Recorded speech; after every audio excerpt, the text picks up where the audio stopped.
UTV presenta A Sangre Fría, un trabajo periodístico de 5 documentales, 5 capítulos de investigación, 5 horas de análisis y entrevistas, 5 oportunidades para comprender la violencia en Honduras.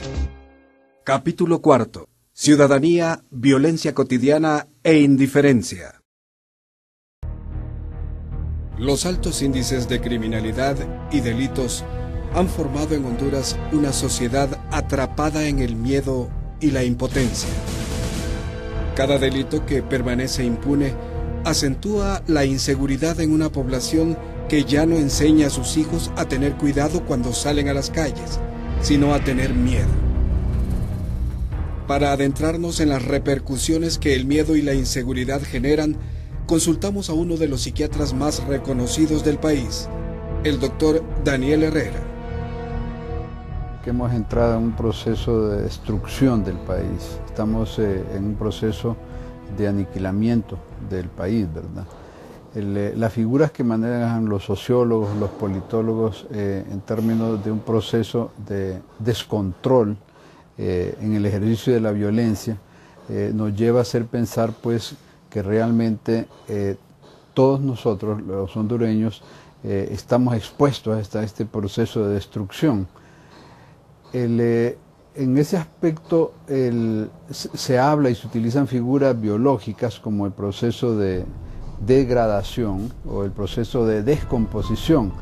Un colega suyo, que hace muchos años, Toño Mazariegos, hablaba de este concepto, y Toño, estamos hablando de 1960, 70, cuando él hablaba de un proceso de descomposición social. El concepto de descomposición es como un cuerpo que se está descomponiendo, ¿verdad? Pero para que se descomponga puede estar moribundo o puede estar muerto. En ese aspecto lo que podríamos pensar es qué está pasando en nuestra sociedad. Lo que vemos es eso, vemos un cuerpo social agónico, es decir, que se muere por partes y que muere también con partes de sus elementos. El otro aspecto que quiero destacar desde el punto de la perspectiva del psicoanálisis es que en nuestro país la partida la ganó la pulsión de muerte. Es decir, los humanos y los animales tenemos dos pulsiones fundamentales, que es las pulsiones de Eros y la pulsión tanática, la pulsión de Tánatos. Tánatos es el símbolo de la muerte, ¿verdad? Y en ese aspecto nuestra sociedad está cubierto por el manto de la muerte. Estamos en un proceso de total destrucción. En ese aspecto, este proceso de destrucción, tratamos de ver cómo sobrevivimos. Día a día, hora a hora, somos sobrevivientes en este proceso de total destrucción del país. En ese aspecto, lo que nosotros hemos adoptado como figuras individuales es buscar algún nivel de protección individual, definiendo territorialidad, dónde movernos y dónde no movernos. De hecho, los hondureños, digamos los habitantes de las ciudades, cada vez habitamos menos la ciudad. Nos movemos en círculos concéntricos sumamente reducidos. Y como gente de clase media, que tenemos opción a tener un automóvil, también nos hemos prohibido nosotros mismos caminar. Hemos dejado de ser caminantes y en ese aspecto nos movemos con burbujas y cápsulas de aislamiento, que son nuestros automóviles, que nos aíslan de la sociedad, que tienen vidrios polarizados y que vamos con esa situación de temor. Si partimos nosotros de la cohesión social, si partimos el hecho de ser solidarios, si partimos por el hecho de que yo voy a compartir el dolor o que voy a reaccionar frente al dolor o el peligro de mi vecino, es decir, cuando usted mira que su hija está siendo amenazada por un delincuente, usted se lanza, pues, usted defiende a su hija. Es decir, ¿hasta dónde yo voy a reaccionar de esa forma por el vecino? ¿Cuándo yo voy a tener esa actitud? Pero para eso entonces digo, no, yo no me meto porque tengo miedo, quedo solo. Pero si todos tuviéramos una actitud de reacción frente al delito, usted sabe muy bien que la posibilidad de la cohesión social sería muy importante. Y en este caso, si yo parto de la cohesión social hasta el hecho de que yo no voy a darle el seguimiento adecuado a la policía o no voy a exigir el derecho, o cuando a mí me corresponde integrar un Consejo Nacional de Seguridad y no estoy ahí yo, el CONACYN, y no hago mi papel y rol fundamental, o cuando a mí me nombran en el Consejo Ciudadano del Ministerio Público, o cuando a mí me nombran en la Junta Nominadora de Magistrados de la Suprema Corte y yo no hago mi papel como ciudadano, como ciudadana, sencillamente estoy contribuyendo a tener un mayor nivel de deterioro de la sociedad. Esos niveles de corresponsabilidad entonces van desde el hecho de la cohesión social, de mi solidaridad con el vecino, hasta el hecho de en el momento en que me toque como ciudadano tener responsabilidades altas en la esfera pública del Estado, responder. No digamos cuando usted se le nombra como funcionario público, cuando usted se le nombra como juez, su responsabilidad es con la justicia y usted hace honor a la toga que en ese momento está teniendo, o la responsabilidad que le dan cuando levanta la mano y jura por la Constitución de la República que va a hacer cumplir la Constitución y las leyes. En ese momento, lógicamente, quien le da un nivel superior es el hecho de ser ciudadano, pero también el hecho de ser ciudadano, de ser ciudadana, se la da el hecho también que uno aspira que quien llegue a ser alcalde sea aquella persona que se preocupa por su pueblo, aquella que anda viendo cómo ayuda a uno o a otra persona. Ese es el que debe ser alcalde, esa es la que debe ser alcaldesa, porque ese nivel de conciencia ciudadana le permite tener un mayor nivel de concepción de la problemática y también de cuáles deben ser las respuestas frente a ese problema para poderlo combatir efectivamente, y no que voy a ir a hacer componendas o a lucrarme de esa acción. Abrumada por la cantidad de delitos que han convertido a Honduras en uno de los países más violentos del mundo, la mayor parte de la ciudadanía se inclina por las soluciones inmediatas y de corte represivo, no tanto por las soluciones a fondo y sostenibles. El otro elemento, mire, es que nosotros seguimos creyendo que el problema de la delincuencia es un problema de policías, es un problema de falta de tecnología, de falta de infraestructura, de falta de logística, pero no llegamos al otro elemento. ¿Dónde está el semillero? El semillero que alimenta el desarrollo de la delincuencia en Honduras. Entonces ya esa es otra dimensión, ya no de los operadores de justicia, sino de los operadores de las ofertas de empleo que haya en la sociedad, de los operadores de las ofertas de educación que hay en la sociedad, de los operadores de las ofertas de oportunidades que hay que darles a los individuos. Le voy a poner un caso, por ejemplo. En Honduras hay unos 495 colegios de media, de educación media oficiales, o sea, pagados por el Estado. Yo no sé a quién se le ha ocurrido, y eso ya es ley en el país, de que un muchacho que lo reprueban en 3 clases en un colegio, ese muchacho no tiene entrada a ningún colegio oficial. Entonces, ¿a dónde mandamos a ese muchacho? Ese muchacho de 13, 14 años, que salió reprobado en las asignaturas y que ya no puede ingresar a un colegio. Entonces, mira, a ese muchacho lo mandamos al ocio permanente, porque tampoco tiene la oportunidad de entrar a un trabajo o a una capacitación informal. El ocio permanente en el barrio, en la colonia, es realmente grave. El ocio no le aconseja nada positivo a un muchacho que lo que más tiene es tiempo para poder pensar cosas indebidas, más la asociación diferencial que tiene con la gente que ya anda en eso. El fenómeno de la inseguridad es complejo y una de sus raíces crece en la misma familia. Las principales víctimas del delito y de todo eso son la población joven. Ese dato le parece a uno interesante, pero mire, ese dato no es nada sorprendente ni nuevo. ¿Por qué? En Honduras el 63% de la población es población menor de 30 años. 30 años. Y, o sea, nosotros somos un país de población joven realmente. Y entonces es normal que las principales víctimas de toda la violencia que hay estén en ese rango de en ese rango de edad. El joven, al tener menos valoración de la vida, corre más riesgos. En Honduras hay menos muertes de personas de mayor edad, mayores de 45 años, hay menos muertos. ¿Por qué? Para decir una palabra, los viejos nos cuidamos más, porque pareciera que tenemos más conciencia de los peligros que existen. Los jóvenes tienen menos conciencia de los peligros que nos andan rondando. Entonces se exponen más al peligro. O sea, es el sector poblacional realmente más vulnerable de los jóvenes. Pero en el otro sentido, mire, si uno compara las muertes en Honduras con las tradiciones culturales que existen de los hombres con relación a las mujeres, mire, la muerte de mujeres en Honduras es realmente escandalosa para la tradición que nosotros tenemos.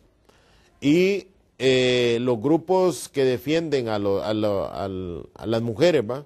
Los grupos feministas, desgraciadamente siguen atribuyendo todavía a que el problema de la muerte de mujeres es parte de la violencia machista. Y no va, ya ese es otro nivel. En la medida en que la delincuencia fue creciendo en Honduras, la mujer dejó de estar excluida de la participación en la delincuencia. Y entonces, al meterse a participar en la delincuencia, va corriendo los mismos riesgos que corren los hombres. Porque ya en el nivel de delincuencia no hay distinción de género y no hay consideraciones de género. Entonces, las venganzas múltiples o venganzas de carácter individual que provienen tanto para los hombres que andan en el delito o las mujeres es indiscriminada. Al regresar, ante una sociedad acosada por la inseguridad, se impone la necesidad de medidas inmediatas, pero también la búsqueda de respuestas a fondo.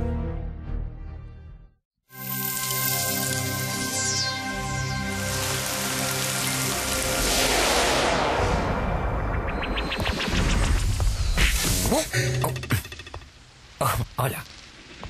Bienvenidos. ¿Quieren saber qué es la relatividad del tiempo? Ahora lo verán.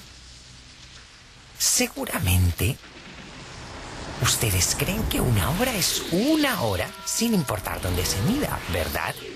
Error. Tomemos como ejemplo este reloj. El péndulo es un rayo de luz.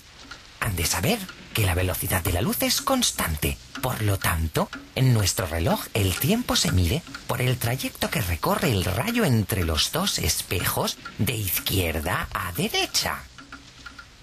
Pero, ¿qué sucede si llevamos nuestro reloj en un cohete por el espacio?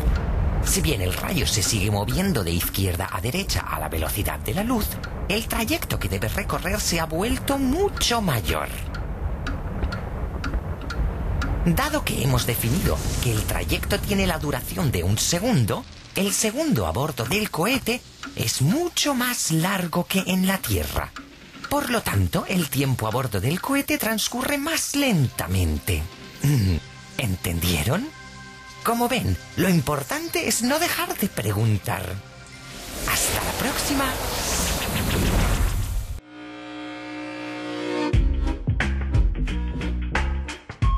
¿Qué es la tolerancia? La tolerancia consiste en reconocer a los demás el derecho a que se respete su persona e identidad. En otras palabras, consiste en el respeto, la aceptación y el aprecio de la diversidad de culturas, de nuestras formas de expresión y de ser humanos. Tolerancia no es lo mismo que indiferencia. Es una actitud activa de reconocimiento de los derechos humanos y las libertades de los demás. Sin tolerancia, la paz no es posible.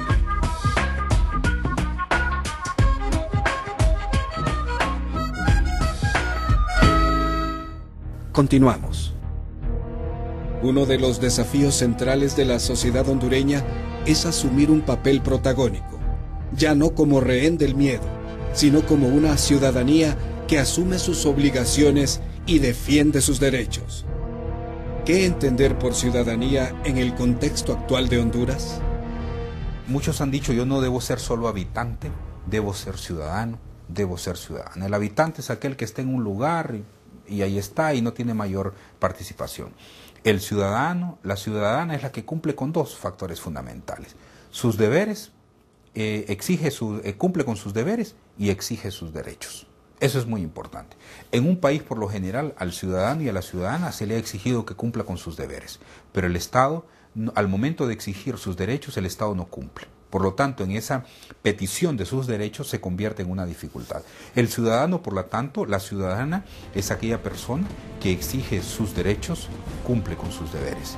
Y en la exigencia de sus derechos sabe que tiene derecho a la participación pública y exige ese nivel de participación. Exige también rendición de cuentas de sus autoridades, sabe muy bien que está en igualdad de condiciones y que la persona que delegó como alcalde o la persona que nombró como policía es un servidor público y por lo tanto tiene un nivel de exigencia.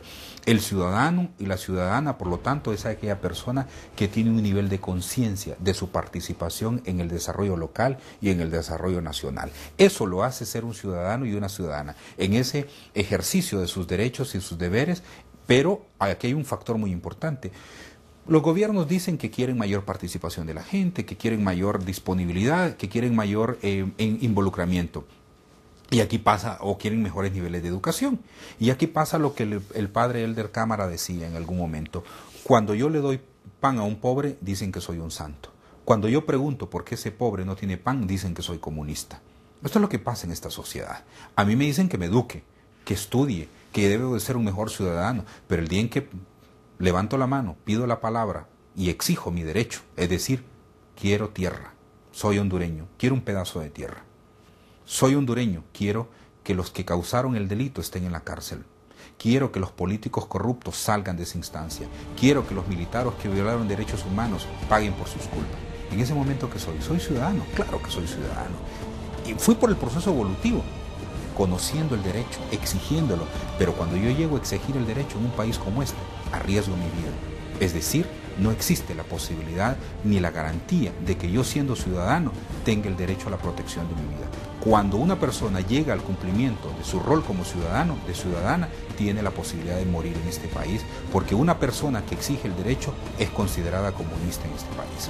No es considerada una persona que tiene todo el derecho del mundo para exigir no solo el derecho que le corresponde como persona, no solo el derecho que le corresponde a su familia, sino el derecho de su comunidad, el derecho de tener mejores condiciones de vida.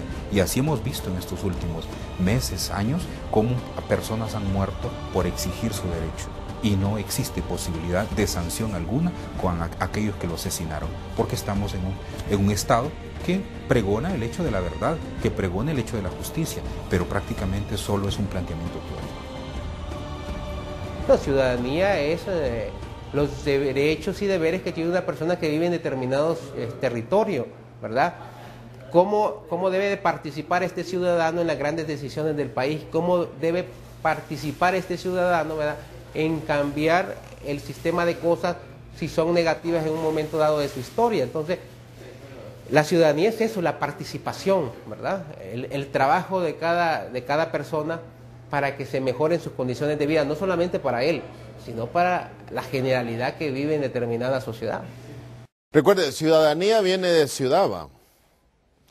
Y ya ciudad es el conglomerado de personas que deciden habitar un determinado territorio y que al convenir en un territorio determinado establecen las normas de convivencia que van a tener dentro de ese territorio, además de las normas de convivencia, los deberes y los derechos.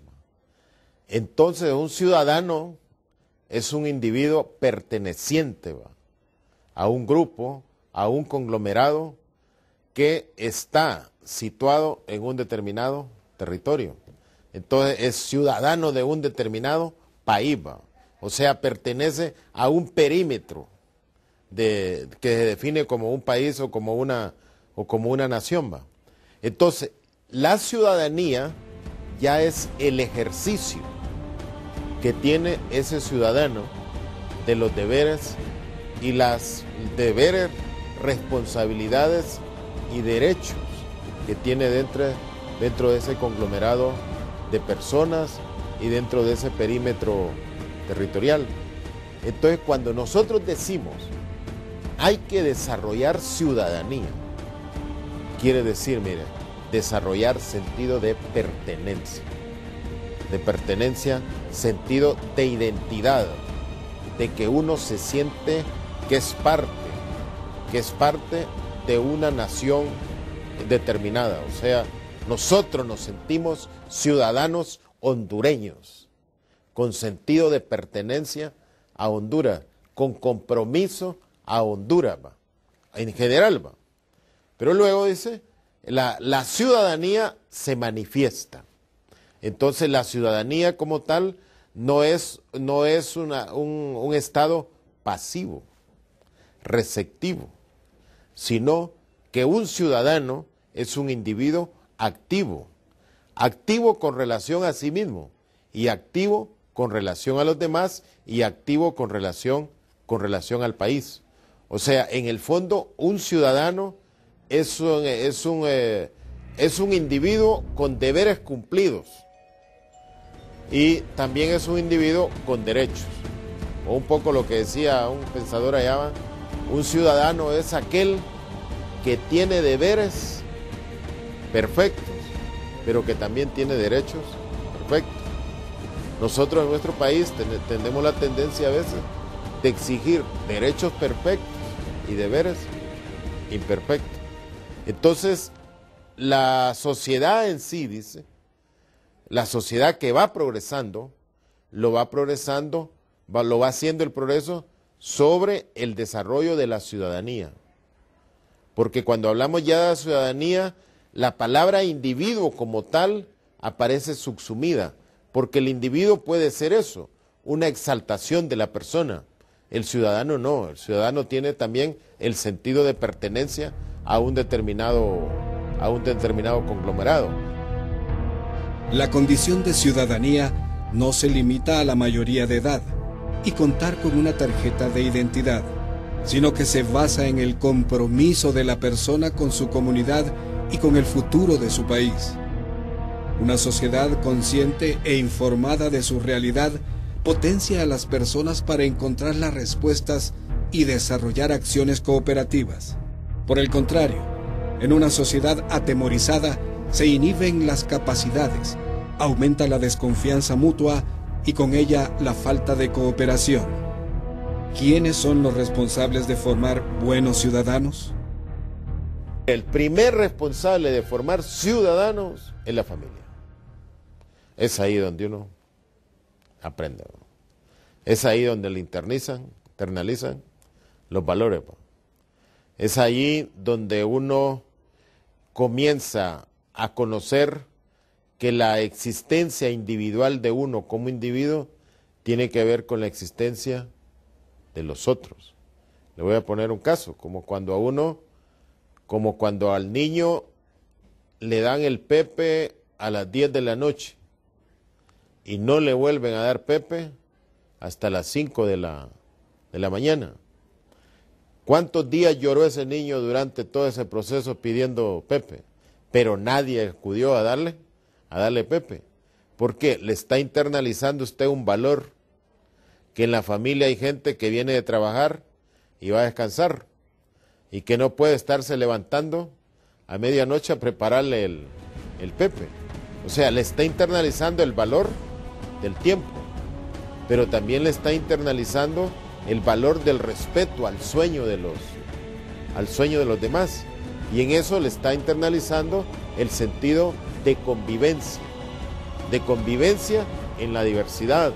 El niño que tiene el día permanente para dormir y que no se le puede ocurrir cambiar el sentido de la noche para llorar, etcétera, no dice.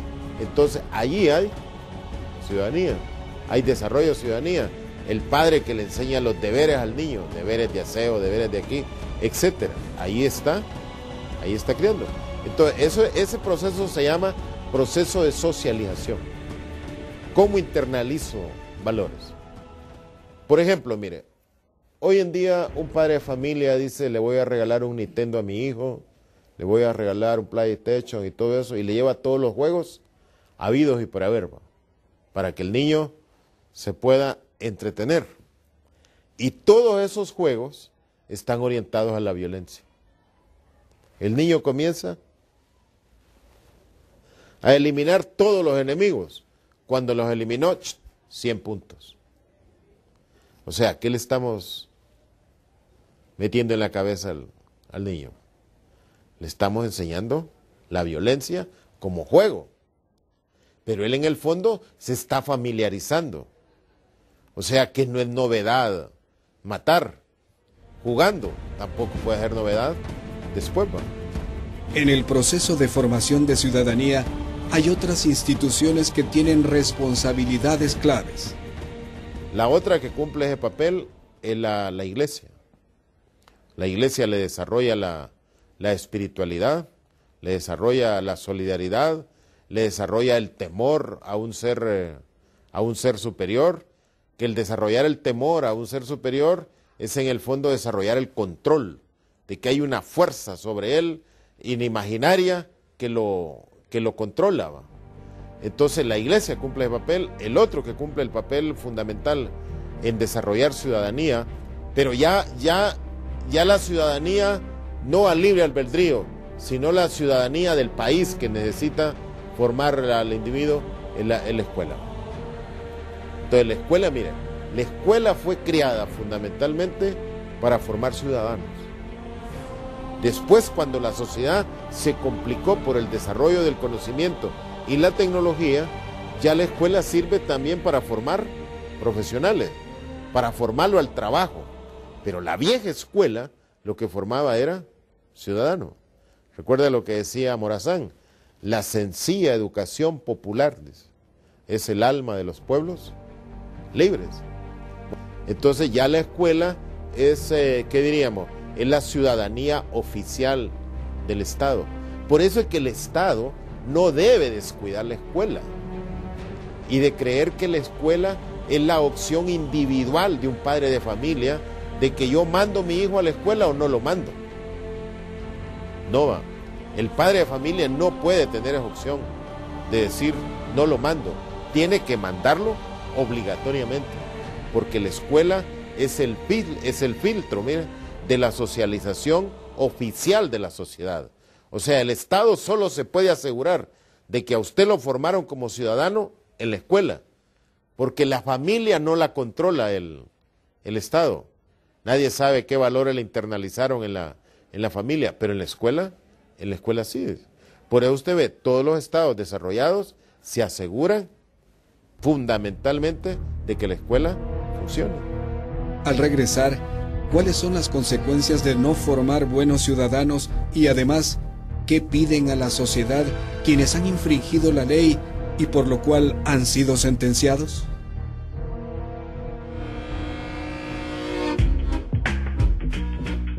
Evitemos actitudes intolerantes. La intolerancia tiene su origen en la creencia de que el grupo, sistema de creencias o modo de vida propio es superior al de los demás. Esto provoca violencia, conflictos y hasta guerras. Estos son algunos síntomas de intolerancia. Usar un lenguaje despectivo, burlarse de otros, crearnos prejuicios, usar estereotipos, culpar a otros, discriminar a personas diferentes, ignorar a alguien, intimidar, hostigar, reprimir, no respetar símbolos y cultos, negar el acceso a la participación a personas o grupos, segregar a personas de diferente raza, sexo o religión. Sin tolerancia, la paz no es posible.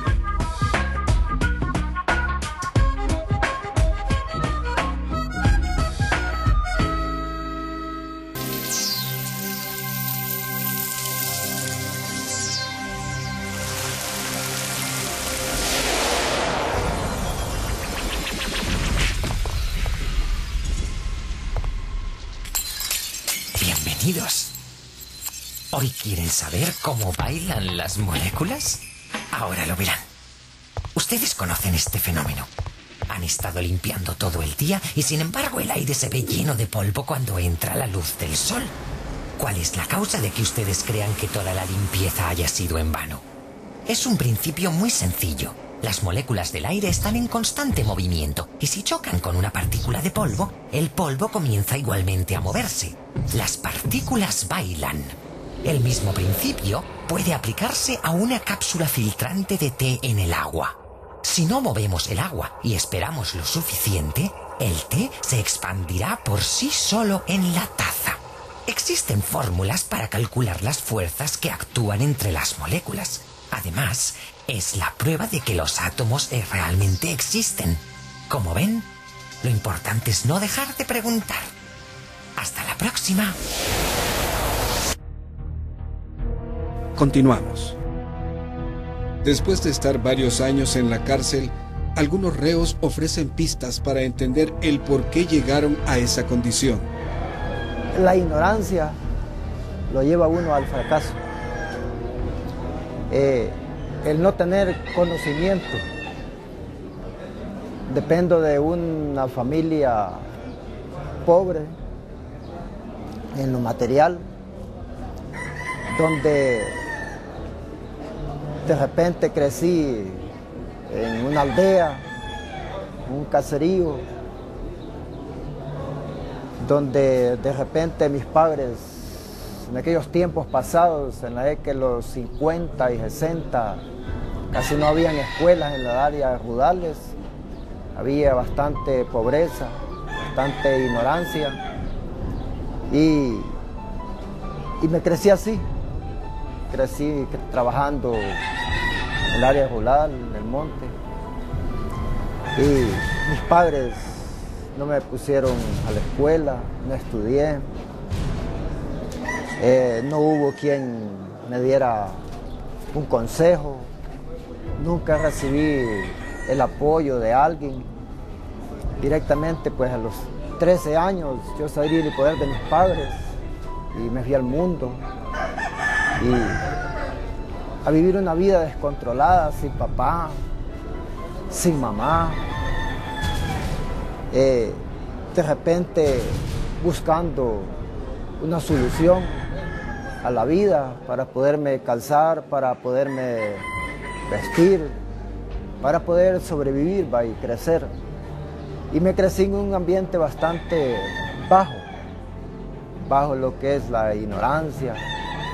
Y fue así como caí en la trampa de los errores de la vida, al no tener de repente pues conocimiento de lo que es la vida.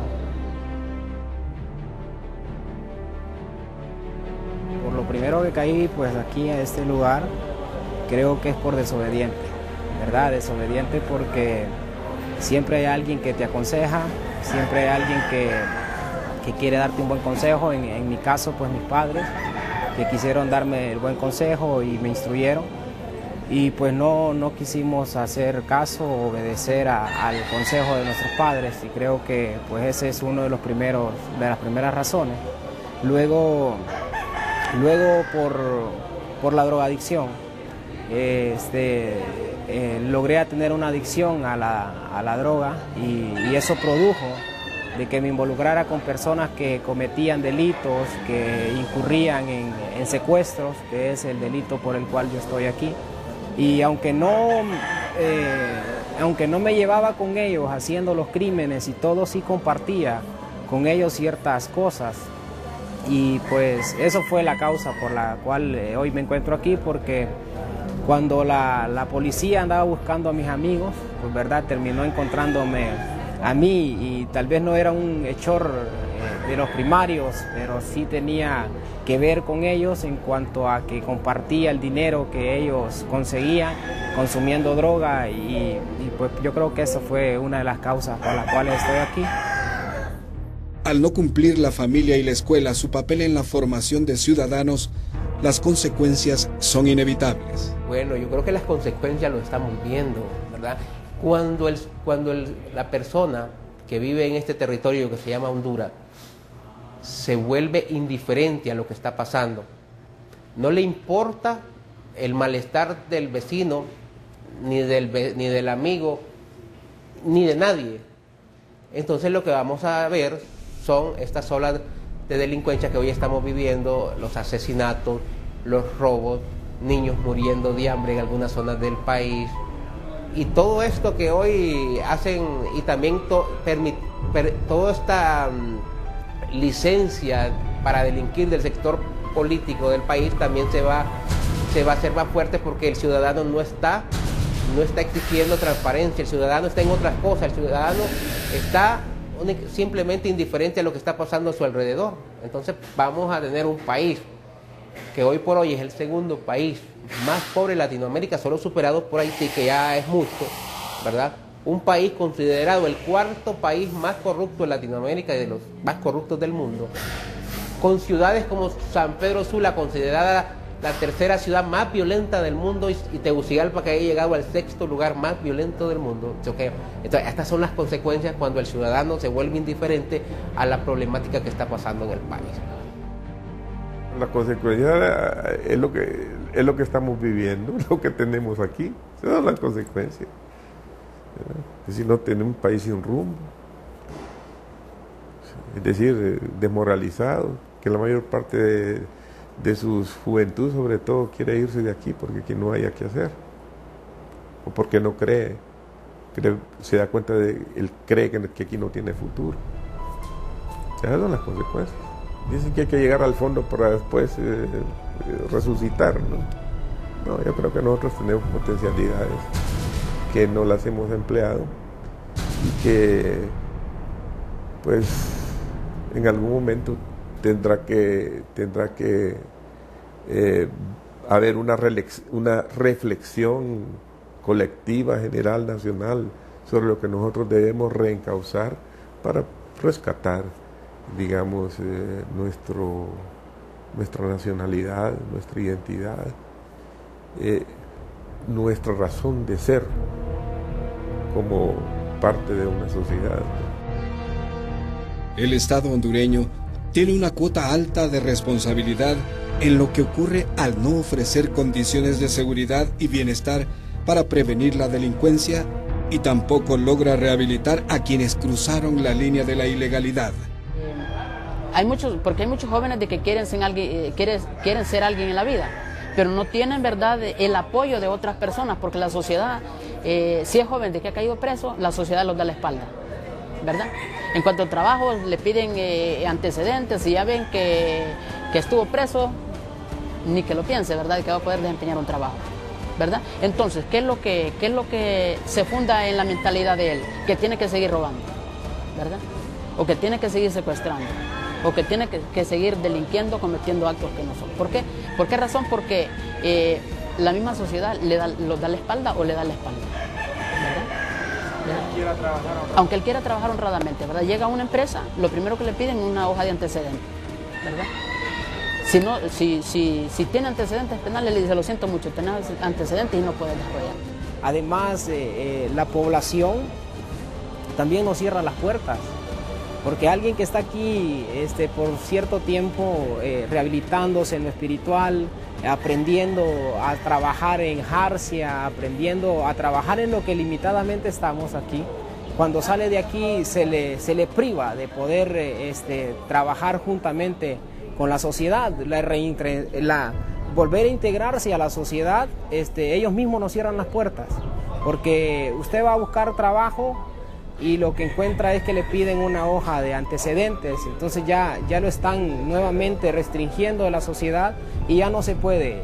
Entonces una persona, en mi caso, como en este lugar, he platicado con muchos que han salido con un conocimiento espiritual, han estado trabajando en proyectos educativos y regresan nuevamente a la prisión. En estos 8 años que tengo, he visto personas que salen queriendo darle un cambio a su vida, pero regresan nuevamente aquí a la prisión, y es dado por lo mismo, porque cuando llegan allá no pueden conseguir trabajo, no pueden conseguir empleo, el gobierno no tiene una fuente para dónde uno va a caminar, y ellos lo que hacen es volver a delinquir, porque la familia de uno necesita comer, los hijos necesitan alimento, necesitan vestirse.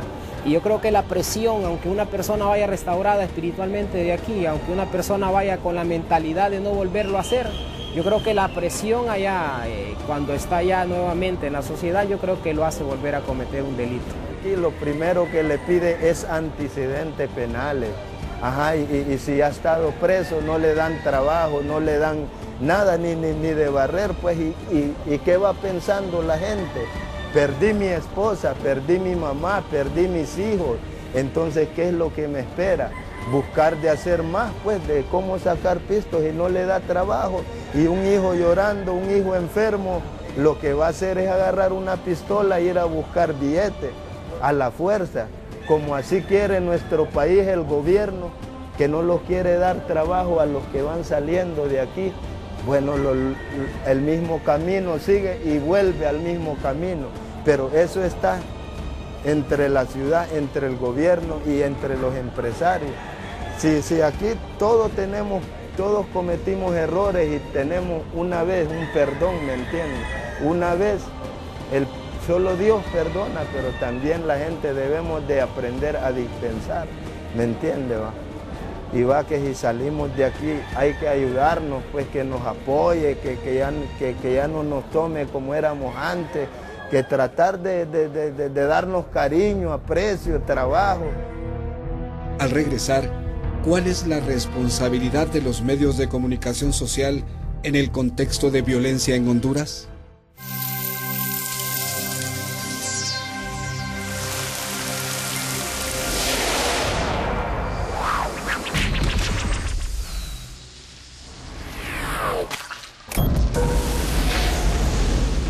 Bienvenidos. ¿Hoy quieren saber cuáles son las fuerzas invisibles que mantienen la cohesión en el espacio sideral? Ahora lo verán. Mi querido Newton ya averiguó que la causa del movimiento de los cuerpos estelares es su atracción recíproca, o sea, la fuerza de la gravedad. ¿Eso es correcto? Pero no es toda la verdad. Pues la fuerza de la gravedad se describe más bien como una consecuencia de la curvatura del espacio. Cualquier masa encorva el espacio más o menos según su tamaño. El espacio encorvado inicia los cuerpos estelares en su movimiento. Por ejemplo, los planetas giran alrededor del Sol a la velocidad necesaria para mantenerse en su órbita, o sea, para no ser tragados por él ni salir despedidos. El mismo principio vale para los cometas en su viaje por el universo. Conforme el cometa se vaya acercando al Sol, aumentará la velocidad de su órbita. Por lo tanto, la fuerza de la gravedad actúa como aceleración. Como ven, lo importante es no dejar de preguntar. Hasta la próxima.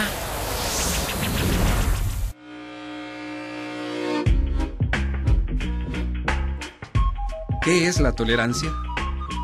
La tolerancia consiste en reconocer a los demás el derecho a que se respete su persona e identidad.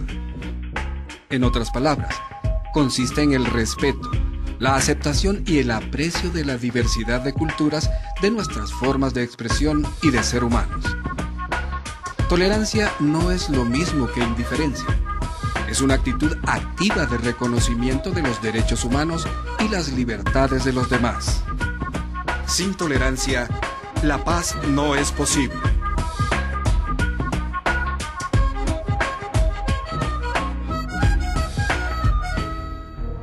Continuamos. Día tras día, hora tras hora, los medios de comunicación social difunden los hechos violentos. En la mayoría de esa cobertura impera el sensacionalismo y el amarillismo. La muerte vende, según lo reconocen los propios periodistas. La violencia cada año o en cada gobierno se incrementa más, ¿verdad? Los hechos delictivos pues pareciera que tuvieran un patrón hoy en día, o en los últimos gobiernos hay muchos descuartizados, en los últimos años que diga, han habido muchos descuartizados, han habido muchas personas empaquetados, amarrados, muchos ejecutados con disparos en la cabeza, en la nuca. Parece que el patrón fuera el mismo, ¿verdad? ¿Quiénes lo hacen? Eso pues se desconoce, porque los familiares incluso cuando vienen acá a la morgue a recoger a sus parientes se muestran muy apáticos, o sea, no les gusta hablar del caso. Nosotros nos limitamos simple y sencillamente a publicar datos generales de ellos, ¿verdad? Pero cuando ya nosotros hacemos la consulta a qué se dedicaba la persona fallecida. Algunos dicen ayudante de albañil, otros dicen no estaba trabajando, pero una gran mayoría se molestan y empiezan a decir, bueno, ¿y usted quién es? ¿Y por qué pregunta tanto? No queremos hablar del caso. Y después con los informes de la misma policía, a la conclusión que se llega es que tal vez esta persona no andaba en buenos pasos, como dicen, ¿verdad? A ningún pariente le gusta decir que su familiar era delincuente. Son pocos los papás o mamás que tal vez dicen, mi hijo andaba mal acompañado, yo sabía que iba a terminar de esta manera y no pido nada a la policía porque de nada sirve, no van a investigar. Sí sé que la violencia, como repito, se ha incrementado. Las causas yo las desconozco, ¿verdad? Porque ahí sería la misma policía la que investigue. Pero sí los patrones de ejecuciones son los mismos, amarrados, disparos en la nuca, en la cabeza, crímenes desde motocicleta. Igual van hombres vestidos como policías, supuestamente policías, los sacan de las casas y luego los van a ejecutar. Y una cuestión que yo he notado es que dicen lo sacaron a las 10, 11 de la noche, pero el levantamiento fue a las 2 de la madrugada y en un lugar solo, donde no hay de repente testigos. Y mi pregunta es, ¿cómo saben que esa persona está muerta en ese lugar? ¿Cómo sabe el pariente que estaba o cómo sabe la policía que el pariente está muerto en ese lugar?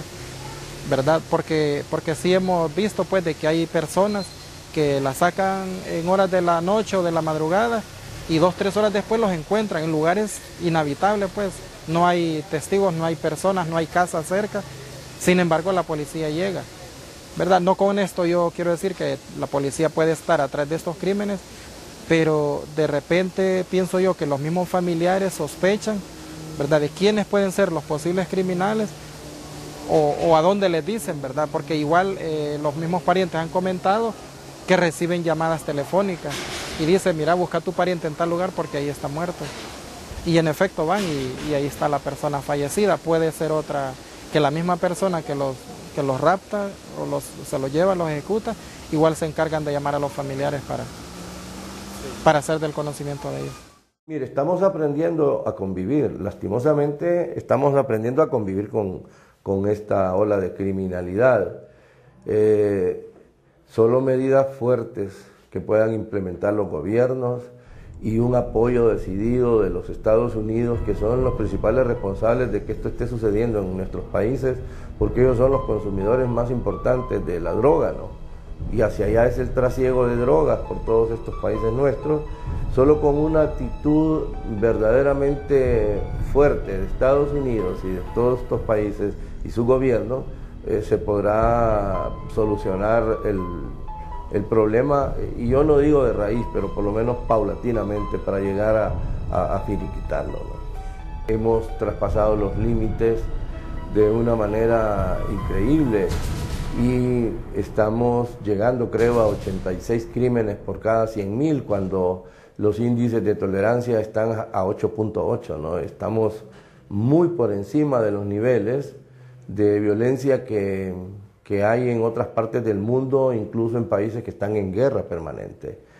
Por lo tanto, este problema que lo ha agudizado todo el entorno que vivimos, porque no es un problema solamente de Honduras, en Guatemala están igual o peor que nosotros, por ejemplo, en El Salvador también hay una tremenda situación parecida a la nuestra, y en el resto de los países de Centroamérica.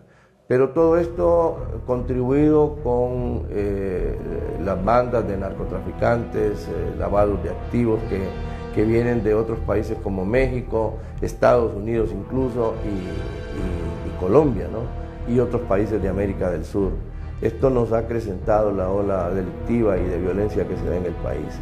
Por lo tanto, no es una cosa solamente de nosotros, pero sí es alarmante lo que está sucediendo.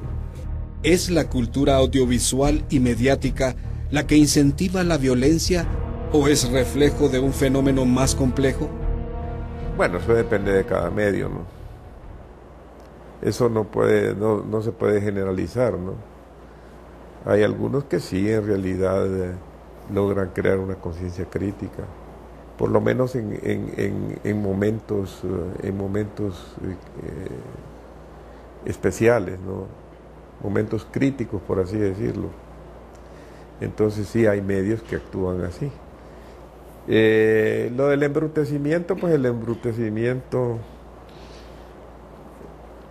esto es más general. Un tío mío, don Manuel Lealí Gamero, que fue un hombre muy querido y respetado aquí en Honduras, tenía mucho sentido del humor. Y me contaba el doctor Hernán López Callejas, cuando él de joven vino acá, ya que se acababa de graduar de biólogo, y se encontró con don Manuel en la calle y lo fue a saludar. Don Manuel, le dice, joven Callejas, ya regresó usted. ¿Y cuántos días tiene, cuánto tiene de haber regresado que de acá?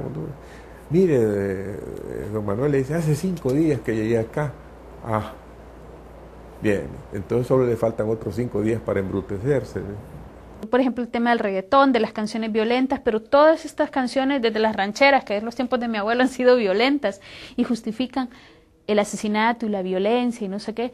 El tema de la cultura es, para mí, qué tan embrutecida quieren a la población, o sea, qué tan metida en otra cosa quieren a la población. Por ejemplo, y tal vez no viene al caso, pero bueno, este concurso de Bailando por un Sueño. Entonces, mientras tienen a la gente riéndose de lo que hace Polache, de lo que hace el fulano, se le oculta todos los verdaderos problemas que vive la gente, que es la violencia en este caso. Las redes de crimen organizado que están en las comunidades, por ejemplo. La violencia de las maras que sufren las mujeres especialmente. Cuando se les pone estas otras, o sea, ese tipo de distractores, sí. Por ejemplo, ahorita estaba viendo lo del Miss Universo, que Honduras acaparó no sé cuántas páginas en medios, en no sé qué. Yo decía, incluso se pusieron al juego que el fulano crítico dice que no va a pasar Honduras, pero nosotros creemos que sí, o sea, y meten a la gente en esa onda. Yo decía, pues chicas, si realmente también esas 2 páginas fueran dedicadas a los femicidios, ¿no? O sea, o a la violencia, o a otros problemas, pero no están así. O sea, yo siento que el tema del distractor es también muy fuerte, o sea, mientras tenga a la gente riéndose de fulano, de sutano, ¿verdad? O sea, y no hay una apuesta real por la educación de la gente, no la hay. Y ese sí es un papel de los medios, ese me parece más un problema de fondo. Aquí muchas veces se ha creído que los periodistas también son detectives, ¿no? Son investigadores. En realidad son investigadores en el sentido de que pueden investigar y buscar, pero ese no es su rol. Su rol es informar.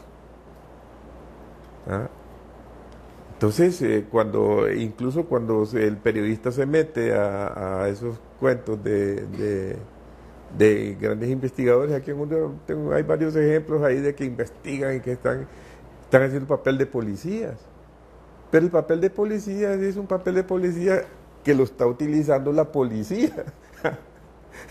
Entonces, eso no es que ese no es el punto, ¿no? Eso no es el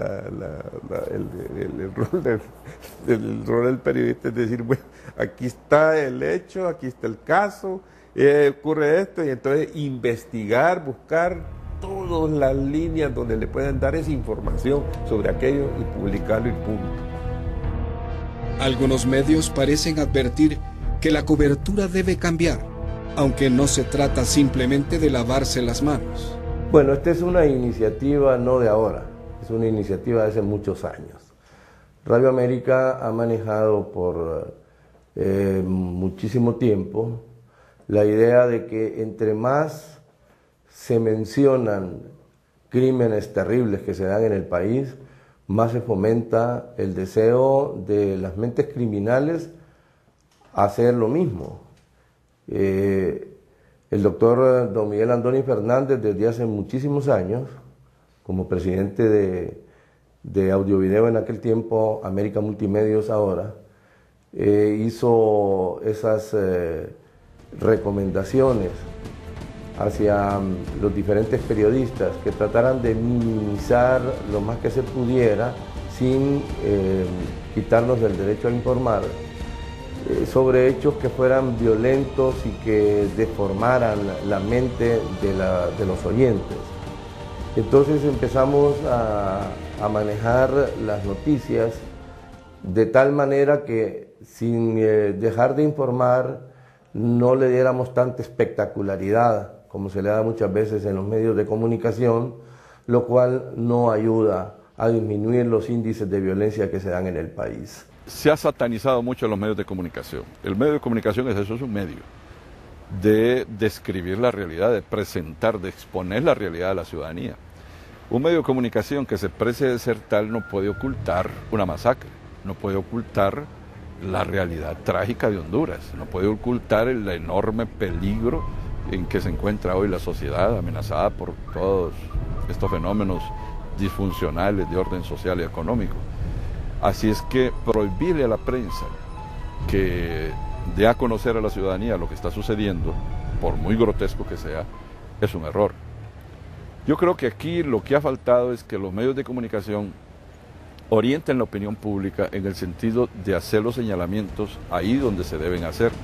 Por ejemplo, el tema de la educación, el tema de la cultura, es un tema que no lo abordan los medios de comunicación, sino que se limitan a presentar los hechos descarnadamente, pero no tienen en compensación programas de alternativos, de cultura, de orientación y